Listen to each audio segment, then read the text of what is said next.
Да, на самом деле, короче, все вот это вот видео, это потому что дед мне позвонил после последнего видео и говорит, какого хрена ты так много материшься, и это типа максимально не конструктивно, некрасиво, поэтому мы решили записать нормальный отзыв вообще по поводу данной машины. Дед смотрит блоги. Да, прикинь, да. И он говорит, ты ведешь себя, посмотри на Аркадия Петровича, вот он рассказывает, я говорю, дед, а ты Кабаргина вообще видел? Вот, и как бы, ну... Короче, говорит, не к лицу, поэтому постараемся сделать красиво.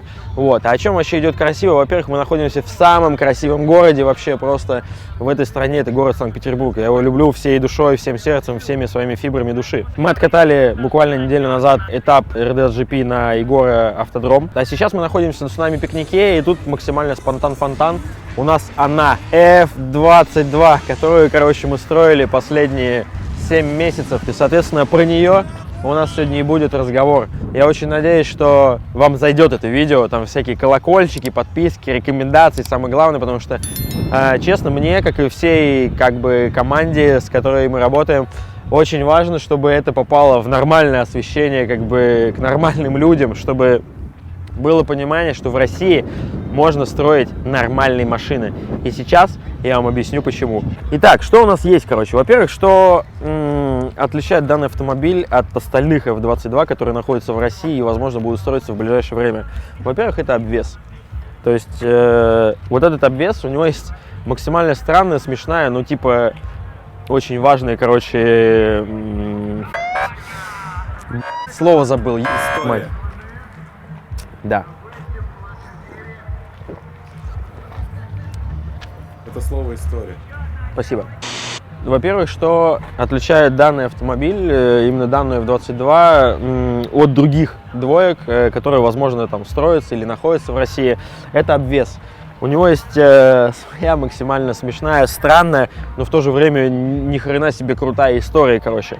Вот это вот тут, вот это вот лейка, оно тут неспроста. Объясню почему, короче. Есть ребята, которые делают шмотки. То есть предыстория какая?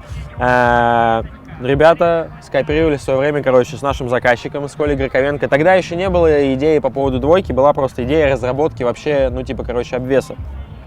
И в итоге что произошло?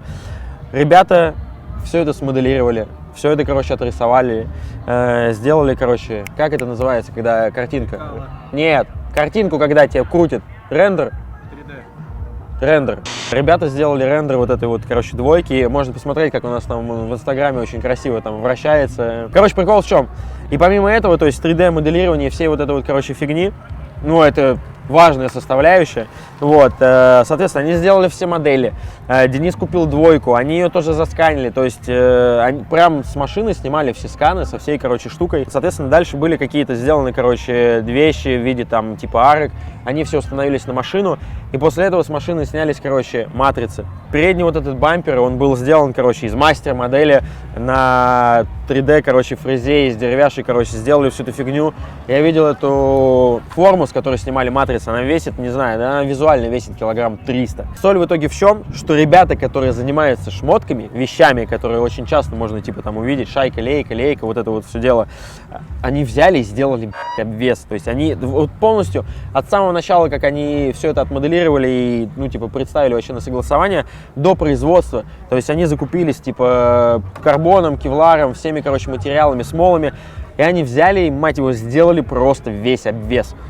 Да, к нему есть определенные вопросы, но так как с парнями есть абсолютно, как бы, связь туда-сюда, то они признают, как бы, там какие-то вещи, которые они не учли, или то, что мы не учли, куда надо внести правки.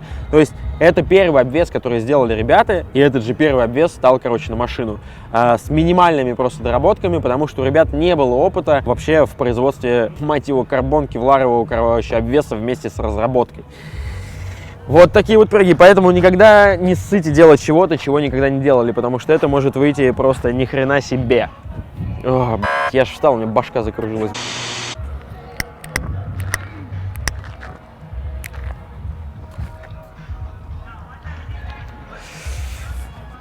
Итак, перейдем к нашей силовой установке и что там дальше за ней, короче, в виде там всего остального пауэртрейна, блин. Короче, у нас есть LS7, заботливо собранный и изначально привезенный, собранный и докомплектованный в физике рейсинг. Витаха, господи, спасибо тебе большое, то, что ты вообще вписался в этот блуд. Просто и нам охренеть, как, короче, с этим делом помог. В принципе, это стоковый LS7. Он оснащен только распредвалом. И изначально здесь должен был стоять другой впуск. Это многодроссельный впуск вместо этого стокового, вот этого коллектора. Но с ним не пошло, потому что производитель GNV из Англии, как бы, они делают продукт, который возьми напильник и допили. Соответственно, мы его поставили один раз, прогнали машину, короче, на стенде, поняли, что идет лютый рассинхрон. Ну, об этом, я думаю, мы расскажем позже. Короче, сняли его, и в избежание того, чтобы не тратить время драгоценное, и чтобы пилот уже получал, короче, вкат, вот, то собрали сток-впуск, потеряли чуть-чуть отзывчивости по мотору, но, тем не менее, оно все равно, как бы, вот, едет. И сейчас надо кататься, вот как оно, короче, есть. Что мы, как бы, и делаем. LS7 на сток степени, с распредвалом, со стоковым коллектором. У него есть отличие от стокового прям LS7, он на полусухом картере. То есть здесь насос сухого, он спрятан под лобовиной. То есть тут нету хреновой тучи, короче, шлангов под капотке, идет только два. Это подача и обратка в бидон, который у нас находится на задней оси. Не стали, короче, это делать все в подкапотке, потому что тут так как бы вроде казалось, что типа подкапотка большая, мотор типа маленький, все типа по минимуму, нифига. Все равно очень много, короче, места тут все забрало. Дальше. Мотор у нас висит на лонжеронах. Он не висит на блоке, на подрамнике. Почему? Потому что у нас очень крутые коллектора. Они просто дают звука, дают, короче, прихода по мощности и хорошо вообще сказываются, потому что они сделаны из жаропрочной стали, не из нержавейки, из так называемой инканеля. Они считаны, они длинные, то есть длина одного раннера типа почти метр, они типа сводятся, вот они от мотора выходят 4, туда идут куда-то под машиной, и в районе коробки они сводятся в одну 76-ю трубу, ну точнее две, правая и левая башка, правый и левый тракт, и идут, короче, уже типа туда, в заднюю часть автомобиля. Так вот, лобовину тоже делали сами, потому что, связавшись с ребятами с Риги, был объявлен такой срок, что за этот срок мы половину машины реально уже собрали. А так бы мы ее ждали малярки, ну, короче, взяли, тоже бахнули в Питере. С мотора удалено все. У нас на моторе висит только, короче, генератор. Помпа у нас в багажнике, все остальное у нас тоже в багажнике. Все сделано ради развесовки, охлаждения за счет длины магистралей, ну и, короче, куча всякой полезной штуки. С этой стороны у нас находится охлаждение, это вот как раз оно уходит в салон и дальше уходит в багажник. Тут же у нас, короче, масло, тут же магистрали ГУРа. Все идет с правой стороны, чтобы в салоне это было как можно дальше, короче, от пилота, на всякий случай, даже несмотря на то, что это закрыто специальным, короче, огнестойким кожухом. Так вот, у нас тут есть проводка по последним канонам, она собрана на милспеке, на проходных разъемах, не СНЦ, то есть на дойчах, на всех, короче, пирогах. Все это, естественно, дело на мотеке. Все в ДР-ке, вот такие маленькие жгутики идут. Короче, в подкапот заходят только два, короче, разъема. Один разъем вот этот вот моторный, мы его отключаем, мы можем снять мотор, просто больше ничего не отключая. Я надеюсь, нам не придется этого делать, кроме как в межсезонье, чтобы просто обслужить мотор. А второй, он где-то вот там вот сбоку, короче, он отвечает за подкапотную проводку, то есть то, что проводка приходит на фонари, на вентик, тут еще какие-то запасы по резервам, что если вдруг мы что-то захотим переносить, дооснащать, господи, спасибо просто нашему электрику Гришке, который просто вот, это типа, когда движение на одной волне, и друг друга понимаем, и то есть он понимает, что мы хотим, мы понимаем, что ему надо, и, соответственно, здесь все функционально, но при этом это пришло, на самом деле, как мне кажется, ну, как бы с нами из Тенцы, когда заказывали какой-то, типа, там, шейвинг с убором, там, проводок, всяких вот этих, там, переносов, и тут попытались сделать тоже максимально, короче, просто вот аккуратно, чтобы этого было не видно. То есть проводочка там где-то зашла, тут она аккуратненько идет, в принципе, далеко от всех мест, где горячо, хотя она упакована в ДР-ку, которая, типа, и как бы и не горит, и в огне не тонет, ладно, кратковременно не горит, но, тем не менее, из нормальных компонентов, когда собирается проводка, она доставляет минимум просто всякого геморроя. Ну и главное, чтобы это делал квалифицированный специалист, как делает наш сладкострастный Гришка. Господи. Что у нас есть еще на передней оси? На задней оси это тормозная система и стойки, и выворот, и сама подвеска. На данный момент мы движемся все еще на синих рычагах. Стойки у нас BC Racing. Спасибо им большое, что пошли нам навстречу и сделали то, что было нужно нам. То есть определенные стойки. Ну, в принципе, можно сказать, что это серия ER, но она идет там с небольшими дополнениями. Тормоза у нас Willwood, которые прячутся под этими замечательными колесами от Power Wheels. Всех обласкал. Но если рассказывать по функционалу, тормозная система Willwood, она разработана в купе, короче, с нашими партнерами. Это Level Parts. Вот, и сделано это функционально. Не так, как это делают, то, что типа, ну, типа красивые, там красные, или красивые и большие. Сделано здесь в чем? Передняя и задняя ось, они очень похожи по компонентам, по основным. А точнее, они полностью взаимозаменяемые. То есть суппорта у нас передние и задние все одинаковые. То есть все 6 суппортов на машине взаимозаменяемые. Диски взаимозаменяемые, перед-зад. Центра точно так же взаимозаменяемые, перед-зад. То есть в зипе не надо с собой возить, короче, до хрена запчастей. И, соответственно, я вожу просто там 2 диска, 2 собранных вместе с центрами и пару суппортов. То есть, если что, взял, накинул и как бы помчал. В случае какой-то там серьезной аварии или какой-то стычки или выхода какого-то узла из строя. Сделано во имя удобства и во имя автоспорта, чтобы было круто. Вот это реально функционал, помимо того, что они типа и хорошо выглядят, они еще и круто работают. Это не только красивая мулька, а дальше мучаемся с подбором составляющих и компонентов во время какого-то обслуживания. Дальше. Вернемся к нашему обвесу. В чем прикол вообще карбон кевлара? Он делает вот так. То есть он весь максимально такой, короче, мягонький. Кстати, вот это вот у нас после Егоры. Почему? Потому что машина, когда очень часто двигалась, короче, левым боком, ветер вот так вот ее задувал. Он реально очень мягкий, очень легкий. Он задувал, и при загрузке машины, короче, оно вот так вот пропилило у нас арочку. Ну ничего, в межсезонье это поправим. Так вот, по поводу двери, короче, в чем прикол карбон кевлара? Все, вот я держу как бы дверь. Она стала тяжелее за счет зеркала и за счет самой ручки и механизма, короче, открывания и закрывания двери. Не весит ни хрена, по моей памяти, оно весит что-то килограмм. Ну вот сама дверь и внутренняя карта.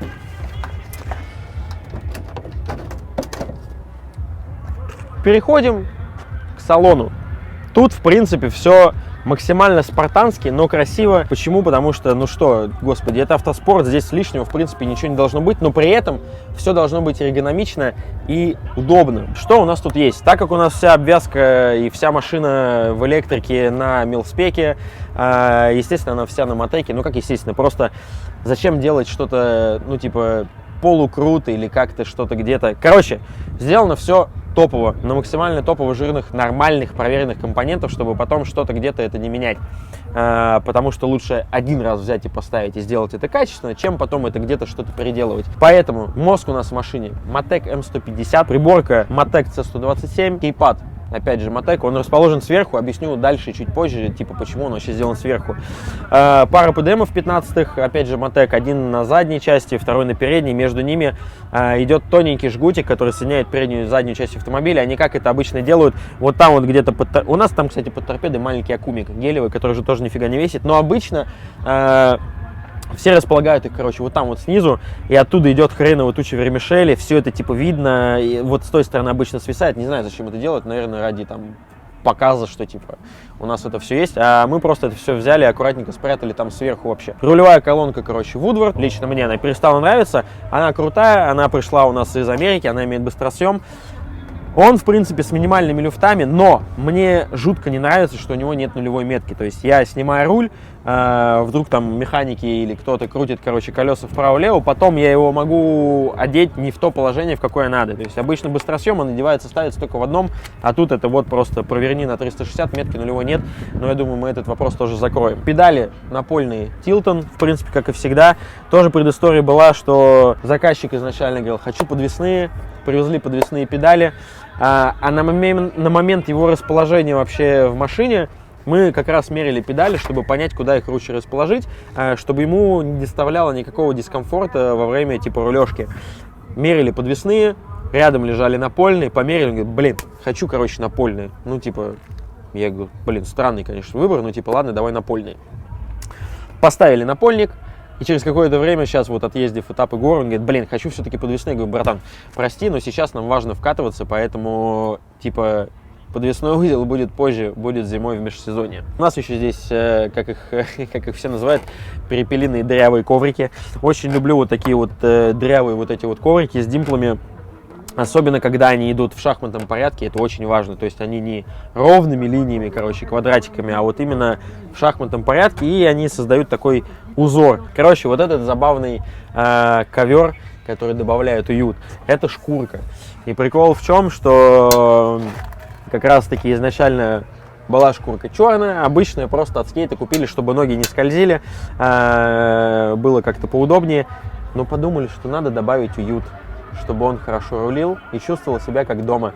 Поэтому была опять же найдена шкурка от скейта, но с рисунком в виде ковра, аккуратненько нарезана и приклеена вот так вот. Ну, это просто забавно, и это такие мелочи, на которые люди обращают внимание, но кто вот прям вот типа там до деталей докапывается, они такие, прикольная штука. Вот, и это еще раз показывает, что мелочи, какие-то вот мелкие детали, они очень важны, потому что в целом потом это складывает весь вид, короче, автомобиля, и это прикольно. Так, дальше по поводу вообще расположения в салоне и вообще всего, что тут происходит.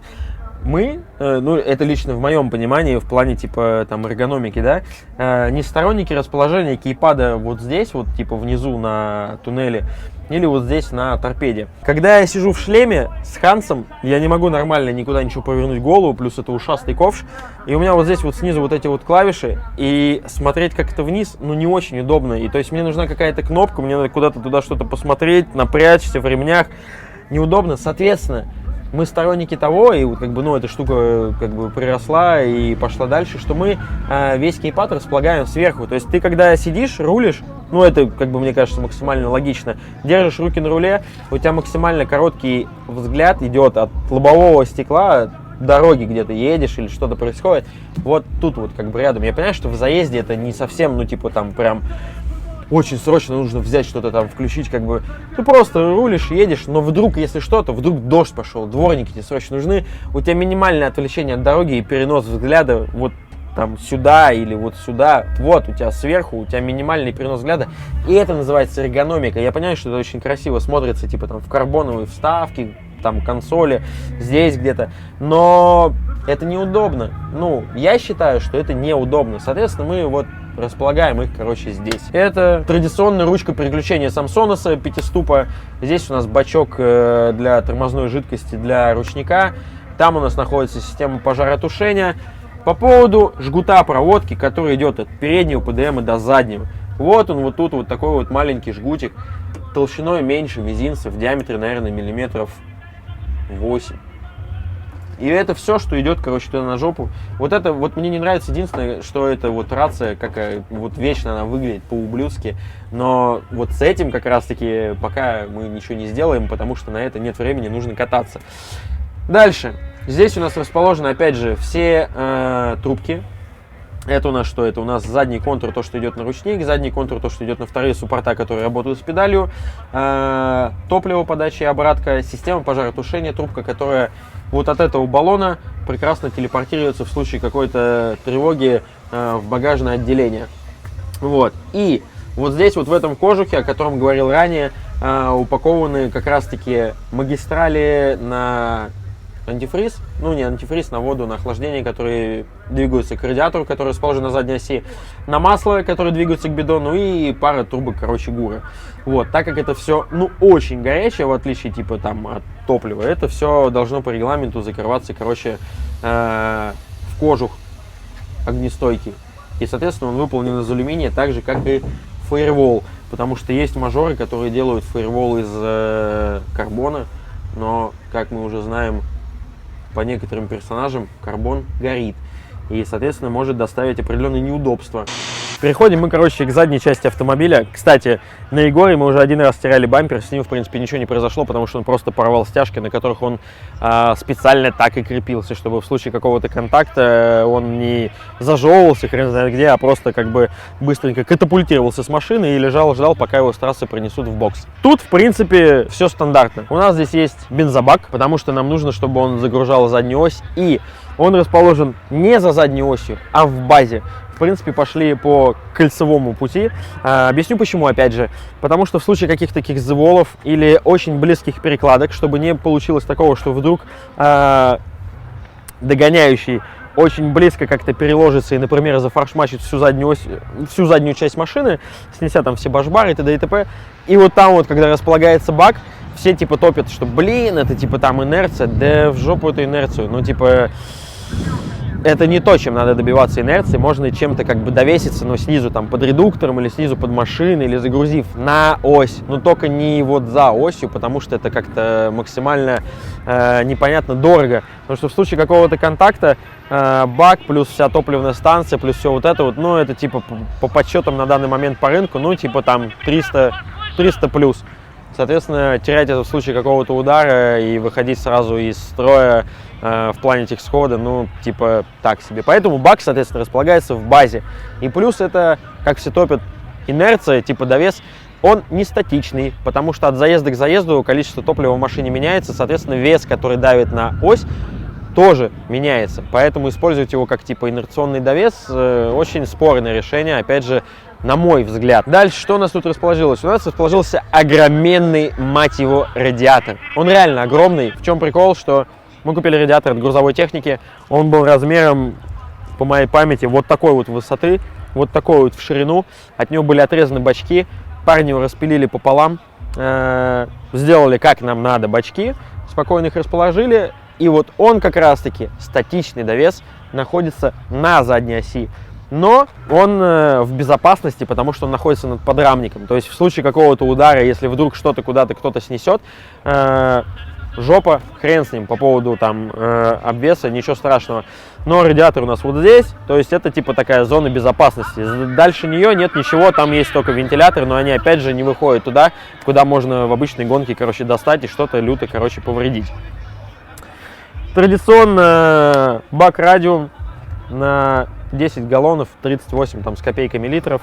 Станция, опять же, радиум. Да, короче, господи, топливная обвязка вообще по всей машине, короче, радиум. К нему, в принципе, вопросов нет, кроме регулятора, который решил нас в какой-то момент покинуть на стенде. Вот, но это мы решим, короче, на топливо.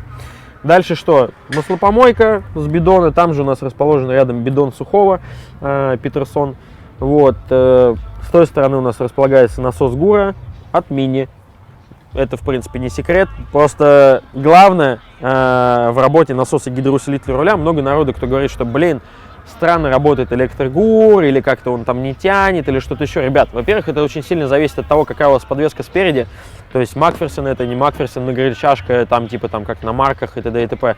От этого до хрена, короче, зависит, как это будет работать. Плюс должно быть нормальное обеспечение. Здесь нормальное обеспечение в виде чего? Здесь нормальный генератор DC Power на 270 ампер, который просто выдает все, что надо.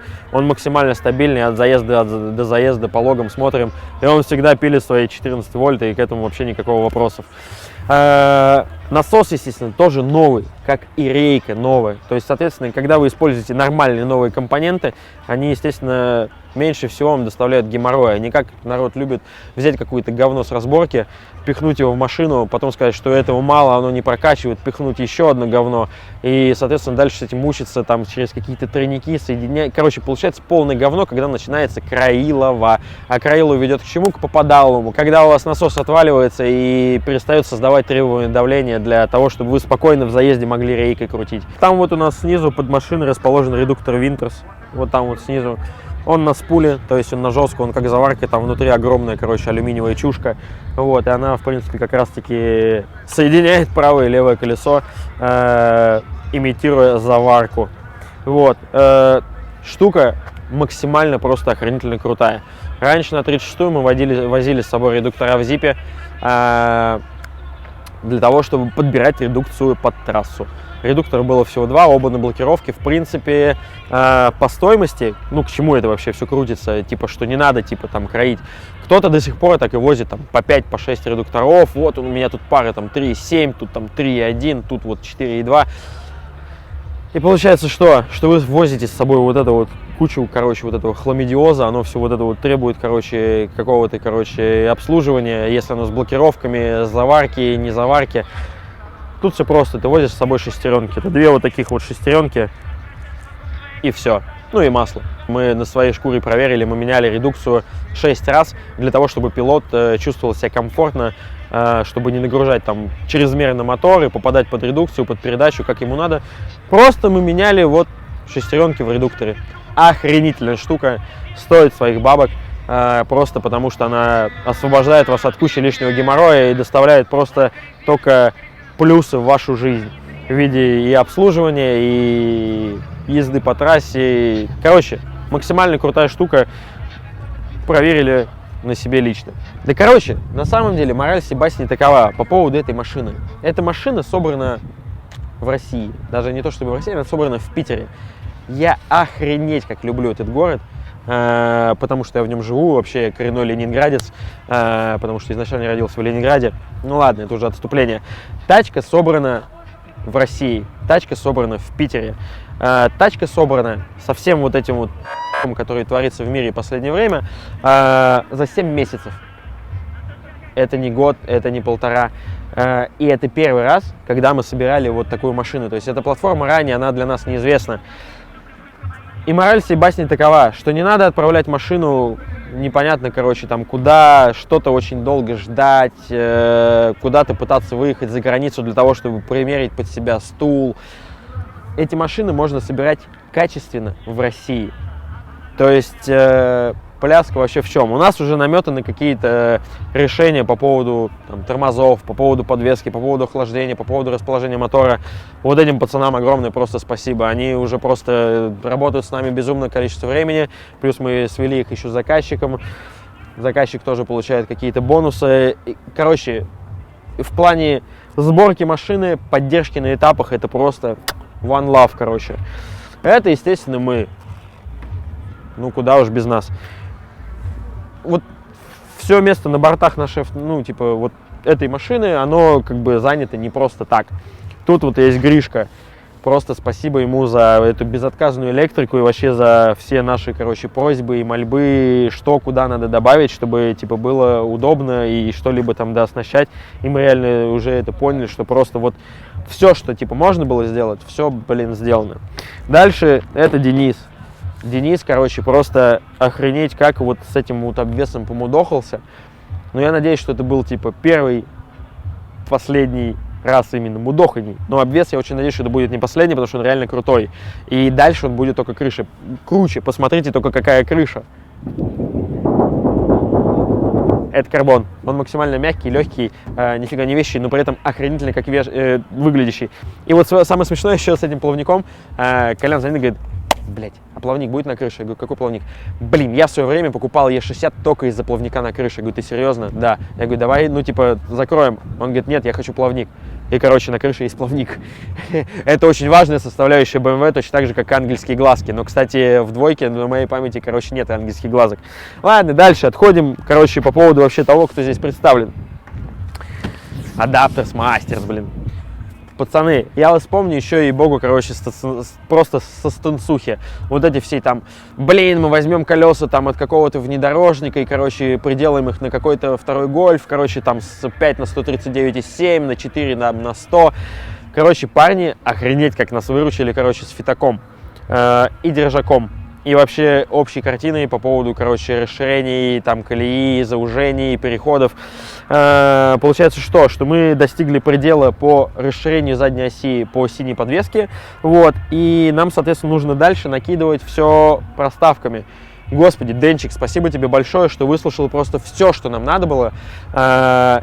И, мать его, это сделал. Притом сделал так, что вот чувак сказал, типа: братан, все будет готово через 1,5 недели. И знаешь, что он сделал через 1,5 недели? Скинул мне трекер с Deck ID. Типа: Сань, все выехало. И я реально был в шоке, потому что это вот было смутное время, что типа, ой, у нас этого нет, ой, там это не приедет. У Денчика было все. Он просто взял, сделал, отправил. Точнее, он взял трубку, услышал, сказал, ну, типа, выслушал, что нам надо, короче, просто сделал и отправил. Четко везде все попадает. Мы уже, короче, и в гравий повылетали, и типа там колесами кого-то почертили, и червей покопали, и по ребрике, обожаю это слово, потарабанили. Ничего, никуда, к колесному крепежу вообще вопросов нет, все сделано круто. Притом съездили на развал, что-то типа там надо убрать ширины. Просто приезжаем в бокс, я снимаю проставки, которые широкие, ставлю проставки поуже, докидывающие чуть-чуть универсальных проставок для фитака. И получается просто с огоньком вот оно выглядит все вот типа как бы и гоночно, и вроде и визуально прикольно, потому что очень важно в этих машинах, чтобы они выглядели нормально. То есть не как старое оттраханное какое-то, короче, мудовое говно. Вот. А эти машины, они устраивают шоу, поэтому шоу должно быть красивым. То есть вот люди, которые приходят на все вот это вот смотреть, очень важно, чтобы они получали эстетическое удовольствие своими глазами, воочию, потому что, ну, это круто. То есть, когда тачка и движется красиво, и выглядит при этом красиво, а не как какая-то хрень. Есть идеи, что еще рассказать? Где видосы, расскажи. Где видосы? Да, слушай, на самом деле, у нас прикол, короче, в чем? Так как мы, ну, реально в кипише вот последнее время, короче, находимся, а будет вставка, там курение приводит к пальцам между волос, к волосам между пальцев. Да где видосы, короче? По поводу видосов очень много, короче, работы. Вот, и мы часто ездим, короче, на выезды, обслуживаем машину. И реально, ну нет времени просто это снимать, потому что постоянно что-то крутится, вертится, что-то там требуется, нужно, не нужно. Короче, очень много всякой, короче, организационной, короче, работы, помимо того, что еще, типа, все крутят гайки. Поэтому, ну, снимать, ну и богу, ну это просто, ну, как бы нет времени. Но в последнее время мы все-таки стали, короче, это снова делать. У нас есть теперь 2 монтажера. Один монтажер максимально на, как это назвать?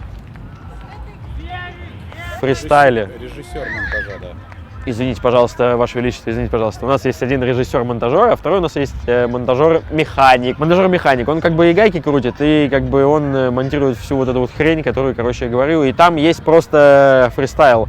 А тут вот просто, на самом деле, это вот режиссер-монтажер, извините, пожалуйста, с которым мы работаем уже, не знаю, 3, наверное, 4 года. Да долго.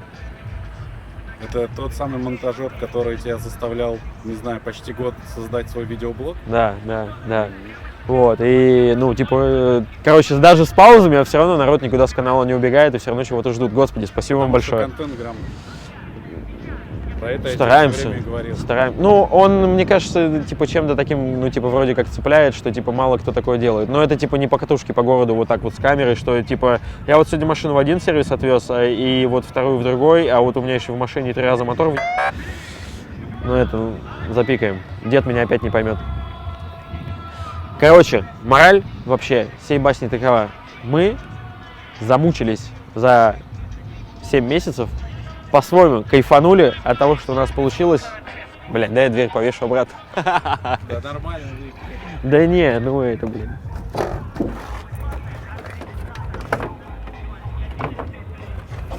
Кстати, знаешь, что еще? По поводу, ну вот, типа, мелочей, которые кроются в деталях. Вот у нас дверь карбон кевларовая. Она ни хрена не весит, и у нее нет, ну, типа, ограничителя дверей. Потому что, например, когда мы первый раз уехали, короче, в Шушары, там был очень сильный ветер. Колян выходит из машины, он не знал этого прикола, как бы, и никто дверь не поддерживал, и она просто почти вывернулась, типа, наизнанку.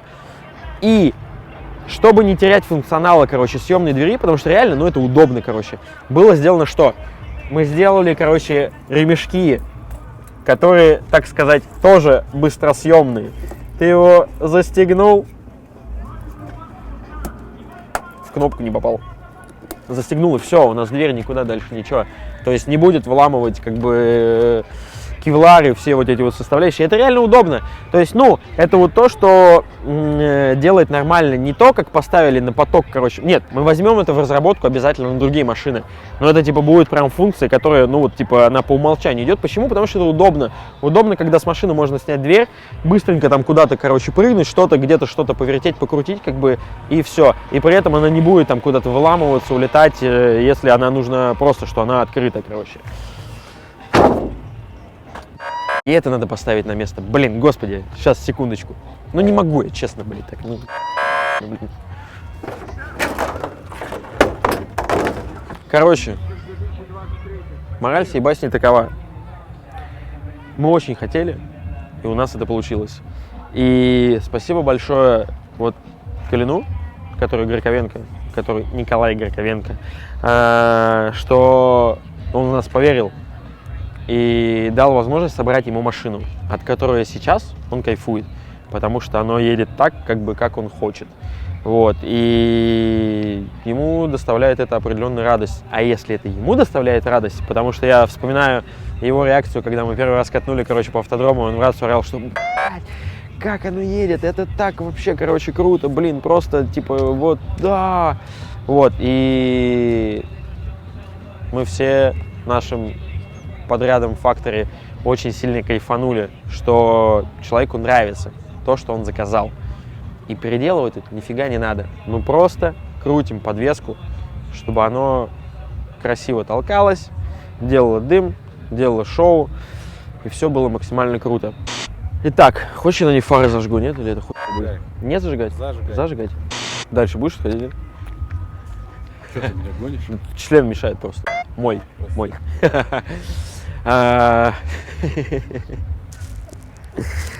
Короче, в чем вообще прикол? Спасибо большое, короче, данному мероприятию «Цунами Пикник», что нас позвали. Кстати, много народу подходило, короче, говорил, что, блин, у вас очень крутой стенд, потому что у нас на стенде было предоставлено 2 автомобиля, представлено. Это вот двойка свежепостроенная и S15, которую мы уже продолжительное количество времени строим, потому что у нас что-то, короче, не срастается с заказчиком. Она, кстати, строится в продажу, если что. На стенде все было круто, стенд был крутой, приличное количество народу это заценило. Цунами Пикнику спасибо большое за то, что вообще нас сюда пригласили и дали такую возможность так просто феерично, короче, выставиться. Вот. И по поводу блогов. Короче, у нас постараемся, по крайней мере, теперь, чтобы так было, будет 2 видео формата. Это лайв, который, короче, снимается с руки максимально вот типа экспромтом взяли, сейчас сняли. Завтра сняли, вот там еще полчаса назад сняли. И вот типа как, в принципе, мы живем максимально экспромтом, максимально фристайлом, максимально старая добрая ламповая Factory, если это можно так назвать. Вот, и блоги с нормальной картинкой, которые official, так сказать, потому что, честно, как бы вы не любили, что мы там материмся, как-то раздолбайствуем, не знаю, там что-то еще, но так как мы стараемся делать нормальные машины, не ногами, нигде не края, и стараемся, чтобы у нас были нормальные заказчики, то нам приходится приходить в еще один формат, который вот мы постараемся предоставить про-съемкой с нормальной картинкой, с нормальным звуком и с интересным сюжетом. И там я постараюсь меньше материться, но картавить меньше все равно я не смогу, потому что, к сожалению, это не получается совсем. Вот. Соответственно, как-то так. Короче, если интересно, на самом деле самое важное, вот ненавижу это делать, короче. Лайк, подписка, там, колокольчик. Господи, рекомендуйте просто это смотреть. Объясню почему. Потому что, ну, я не видел, кто вот прям, типа, со всей подноготной, короче, снимает, как строятся машины. И вот прям очень сильно про них рассказывает, а не как... Ну вот, что о них именно рассказывает механик, когда он переживает полностью постройки этого автомобиля с вообще всей, короче, его предысторией. Я могу просто еще накидать там на 2 часа, короче, видоса. Я думаю, режиссер, монтажер меня не поймет. Вот, где что заказывалось, как мы что вообще делали, с какими трудностями вообще столкнулись. Вот, но сейчас это, типа, не самое лучшее. Вот, поэтому на данный момент остановимся на этом. Я очень надеюсь, что вам это понравится. Вы порекомендуете посмотреть это своим друзьям, знакомым. Вот, и, возможно, среди них появится какой-то наш потенциальный заказчик, которому мы сможем собрать еще одну такую же машину, а может быть 2, а может быть 3, и от этого будет только лучше, что в России будут появляться машины на нормальном уровне, сделанные в России. Да достаточно будет сделать, Сань, чтобы каждый, кто смотрит, просто написал любой комментарий, и все. Вот это самое лучшее продвижение. Честно, я не знаю, как работают алгоритмы Ютуба, потому что как бы я не занимаюсь вот этой фигней, блин. Но я этим занимался, я знаю, как это работает. Поэтому любой комментарий, чем больше, тем лучше. Ну, главное, не точечка.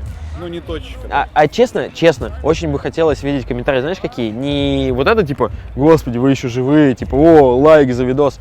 Нет, это прикольно.